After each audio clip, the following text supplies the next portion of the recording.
Trafikantët kemi në qeverisë. Referohem vetes në vetën e tretë që unë urrej. Unë nuk besoj që fjalit mbarojnë me pikë çuditse. Në njerëzit pak të zgjuar. Pra të themi po apo jo, 11 apo 2. Këto janë përgjigjet sakta. Nuk janë rritur çmimet. Nuk ka asnjë përgjigje të saktë për atë.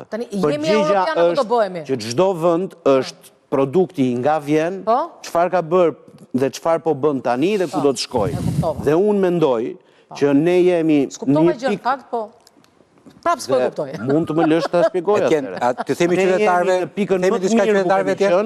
Me punën më të mirë që mund të bëni deri tani. Kjo majorancë tjetër që ka vend për kjo majorancë. Me qytetarët e tjetër që ka vend për përmirësi. Një pyetje.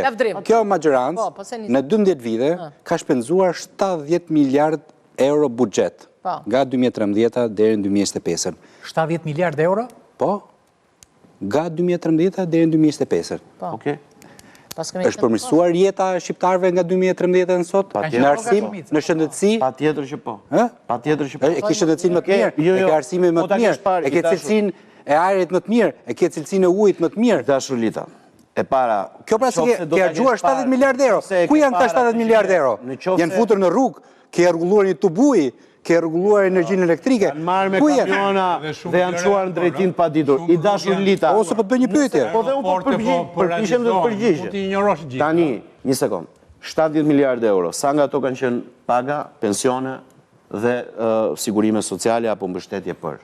Dhe pastaj ne duhet të rrim dhe të flasim për buxhetet e investimeve, nëse do t'i futemi në detaje. Unë jam shumë i lirshëm ta bëjmë këtë. Por ama ne mund të themi që po, standardi në shkolla është shumë i mirë. Shkollat me xhama të thyer, policët shtynin makinat e policisë nuk kishin karburant dhe ato urgjencat e tmerrshme të spitaleve ne nuk i kemi më. A duhet kërkojmë më shumë ne si qytetarë dhe të gjithë qytetarët? Patjetër që po. A duhet bëjmë shumë qeveria?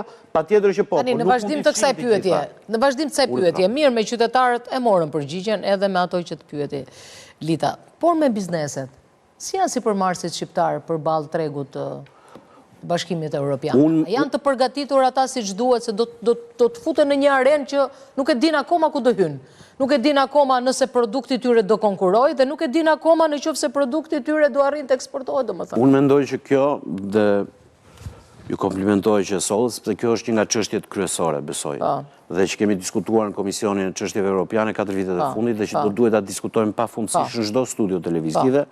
Është merita juaj dhe këtij emisioni që e ngrini këtë gjë, sepse është një nga ato çështje thelbësore. Pra është një nga ato që ose e bën ose e zhbën këtë gjë.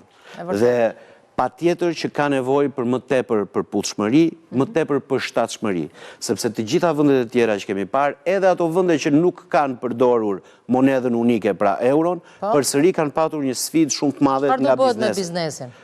Është duke u punuar për një sërsh. Do bëjnë laborator të rinj për standardizimin e produkteve. Çfarë po bëhet për biznesin? Si do standardizohet prodhimi shqiptar për të hyrë në markaton europiane? Unë jam shumë dakord me ju, por besoj që zonja ka të drejtë se sfida është tek prodhimi i kësaj dhe standardi i laboratorit edhe ajo do shihet, jo vetëm produkti final. Ja të lutem, mentor? Sfidën e kemi përpara. Si do ta kalojmë tani se është lumi i madh ai që do kalohet? Buxhet prej 6 miliard dollarësh që është tani i rritur si Bashkimit Evropian. Dhe ne do shohim se sa të aftë jemi për përthithur fonde nga ky buxhet. 963 që janë milion që janë caktuar. Tani sipërmarrja, mentor, si është udhëzimi? Sipërmarrja do ta bëj vetë këtë gjë? Do t'i ndihmoj dikush, do trajnohet? Absolutisht. Si? Pesha kryesore është mbi vetë sipërmarrjen private.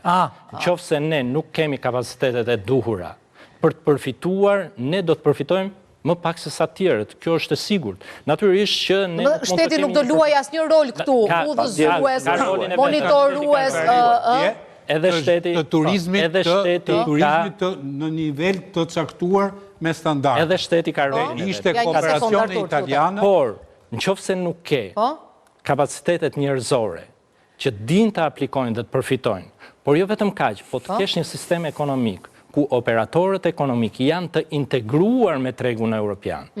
në pikpamje të zinxhirit të vlerave. Kemi ne operator të tillë ekonomik që njohin me standarde, sa kemi? Kemi një numër të mirë në disa sektor. Me gishtat e njërës dorë. Ose nuk i numëron do të Lita. Po ja, pesta. Se ju e njifti më mirë biznesin. Problemi, nuk ka shumë, realisht nuk ka shumë. Artur, duhet temi të vërtetën se biznesit i dhëmë, se s'mund temi, Artur, nuk bëj fush me lule këtu tani se. Mos e bëj fush me lule. Ata që kanë bjetuar deri më sot, do të bjetojnë edhe... Pse kjo është logjika? Po për ta sjell konkretisht. Survival story. Biznesi ka luftuar, do vazhdoj të luftoj, me lukë brez. Dhe një shembull konkret. Turizmi në Shqipëri. Shembulli konkret janë fabrikat e inteligjencës artificiale, që jo fabrikat, po antenat e fabrikave të inteligjencës artificiale, të cilat do të vendosen në Maqedoninë e Veriut dhe në Serbi. Ne që kemi një konvergjencë më të mirë në fushën e digitalizimit nuk përfitojmë dot. Pse? Sepse nuk kemi kapacitete. Dhe natyrisht që këto janë element shumë të rëndësishëm, veçanërisht të zhvillimit të ekonomisë të së ardhmes, sepse prania këtyre antenave të fabrikave të inteligjencës artificiale të rrit aksesin në inteligjencën artificiale, në mënyrë që ti pastaj... Po ne kemi djellën në kur tani dhe ti kundërshton. Kemi djellën si shpirt. Një sekund, do me thënë. Ajo është politikë informative. Fakti nëse antena... Një shembullin konkret, se ishte konkret. Janë dhe powerhouse të energjisë, janë ishte konkret. Që turizmi është nga motorët më të rëndësishëm në projektet e qeverisë tuaj. Dhe në rritjen ekonomike. Dhe në rritjen ekonomike nëpërmjet turizmit, që një pjesë e shoqërisë paguan një kostër për këtë gjë. Se kur vinë shumë turistë të huaj dhe turizmi elitar ju flisni, çmimet do të rriten gjithmonë, edhe unë që bëja pushime 2 javë para 5 vitesh, bëj 1 javë tash pushime se kaq më pan xhepi im. Po duke referuar kësaj eksperiencë gazetareske. Problematikë ishin përfaqësuesit e Ministrisë së Turizmit, përfaqësuesit e Komisionit Evropian, përfaqësuesit e Kooperacionit Italian. Çfarë thonin për biznesin ato se ne për biznesin në turizmin e përmbajtur. Si do standardizohen agencitë tona? Ju referuan shqetësimeve të biznesit, institucionet e Kooperacionit Italiana dhe Komisioni Evropian. I gjithë biznesi dhe drejtuesi që thanë aty, shiko, problematikat e biznesit i zgjidhin vetë. Ju duhet jo mor Artur, çfarë thua ti? Po jo mor Artur. Ta mbaroj dhe më thuaj kam gabim apo jo. Pa mbaruar ti nuk e di çfarë do them. Si mundet të gjithmonë në ballë parë? Nuk e di çfarë do them unë. Ato i treguan shtetit që shikon, qoftë do flasim për turizmin, ne duam infrastrukturën në nivele europiane. Ne menaxhojmë vetë problemin brenda biznesit ton. Duke ju përshën, qoftë ju më sillni ujin, qoftë ju më jepni standardet e energjisë elektrike, e cila mos më hiqë me qef dhe pa qef. Të gjitha të tjerat i menaxhoj unë ta përfaqësuesi. Po, kjo tash është për ta... Po jo, ata thanë do t'i sjellin pra. Jo më jo, se po staliniste, se staliniste... Unë mendoj që turizmi është një nga sektorët më të zhvilluar. Po nuk suportohet. Tek sektori suportohet, por ndërhyrjet në atë lloj infrastrukture për cilën po flasim, që kanë lidhje me infrastrukturën nëntoksore, pra që kanë nevojë për punime të mëdha, të cilat nuk zgjasin me javë dhe impaktojnë drejt për drejt bizneset. Qofse ti do hapësh rrugën nga e para për të futur tubat e pastrimit pra të ujrave të bardha dhe të ujrave të pista, do kohën e vetë dhe nuk mund të bëhet në çdo kohë.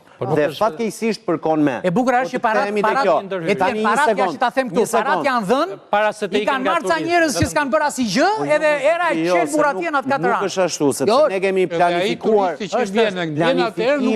planifikimi i punëve publike është bërë me raportin demografik, pra në qoftë se një zonë ka pasur 100.000 turistë dhe tani pas 3 viteve të fundit, tani edhe një sekond, ka 500.000 turistë, sigurisht që ka një përplasje aty.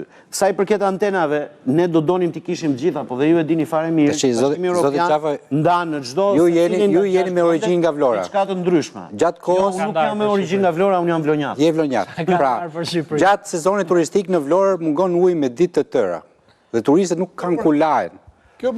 Rrugët në Vlorë është si në Kandahar dhe janë të çara. Shkon nga centrali, atë ujë ftohet nga mbrapa, është si Kandahar. Trafiku është një tmerr i vërtet. Ujërat e zeza derdhen në det. Tash nëse e njohim këtë problematikën. Turizmi nuk ka impakt drejt për drejt të xhepet e shqiptarëve sepse ekonomia suportuese, mbështetëse e bujqësisë dhe e blegturisë mungon. Pra